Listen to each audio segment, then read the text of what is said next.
Transcription number 220. Madam Deputy Chairman, this discussion on the calling attention motion for textile industry has covered the whole gamut of the industry, from the grower of cotton to all other sectors. Honorable members have covered the whole field and given a number of suggestions. Madam, textiles is a very important industry in our country and it gives employment and work to millions and millions of people in the villages, in the towns, in the rural areas, and in the cities. Government is fully aware of its importance in our national life from the economic, social, and every other point of view. Broadly, there are three sectors of the industry: the unorganized handloom sector, the unorganized powerloom sector, and the organized mill sector. Madam, you would have observed from the speeches made here and that there are some inherent contradictions in the interest of the various sectors. Some members have, in the same breath, tried to support all the sectors, and obviously, there have been contradictions in their arguments and their presentations. If you want higher prices for the cotton grower, how can you expect reasonable prices of cotton yarn for the handloom and powerloom sectors? So, because of this obvious contradiction, there is a demand all over that the textile policy has failed and therefore it should be reviewed. Madam, the textile policy was mental basically to reconcile the varying and at times conflicting interests of the various sectors, and therefore it has not found favor with any one sector, and all the sectors are more or less feeling dissatisfied. This is bound to happen when you have a very balancing proposition like the new textile policy, where the various interests have to be reconciled and given proper place.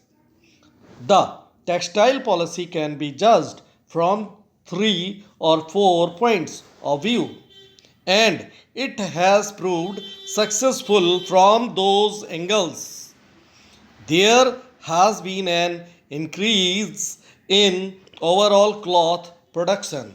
There is an increase in per capita availability of cloth. There is a great increase in exports, and the rate of increase in the price of cloth has been minimal compared to the general rise in the cost of living. It is very little, just 2% as against more than 8%, which means the common man is benefited. He is getting more cloth at a very reasonable price compared to other consumer goods and other things that are available to him.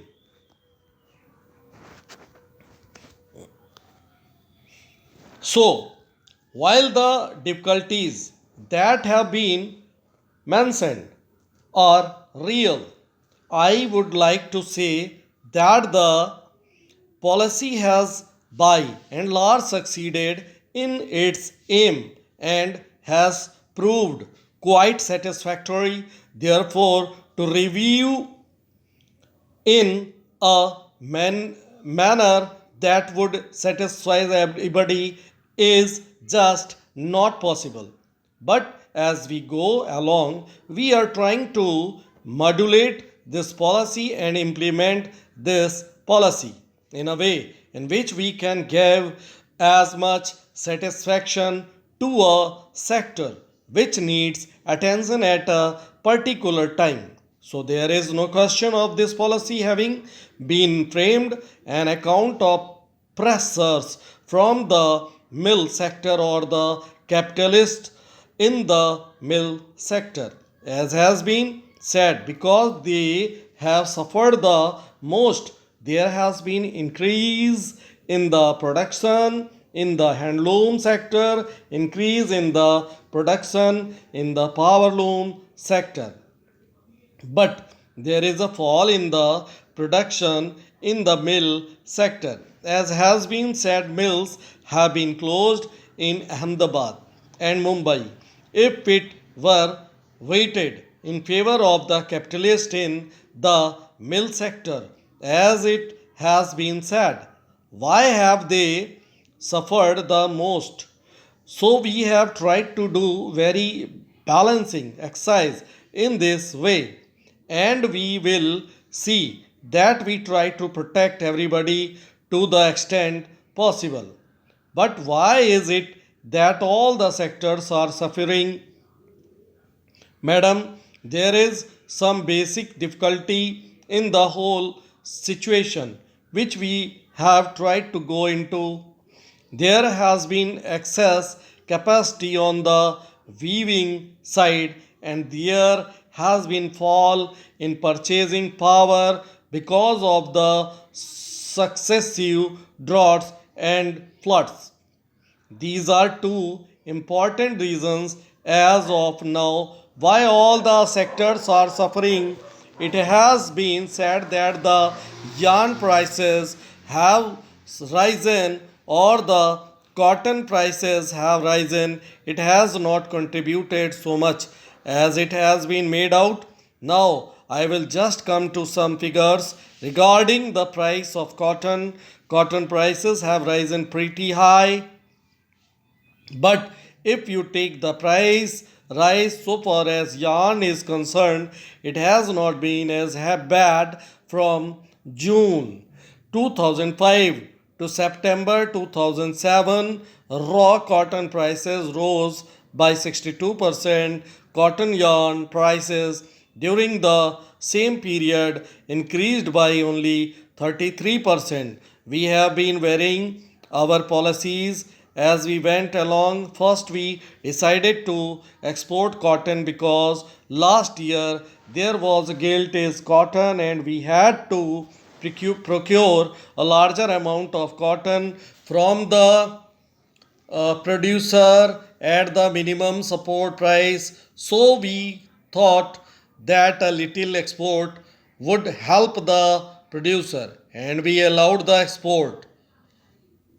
Full stop.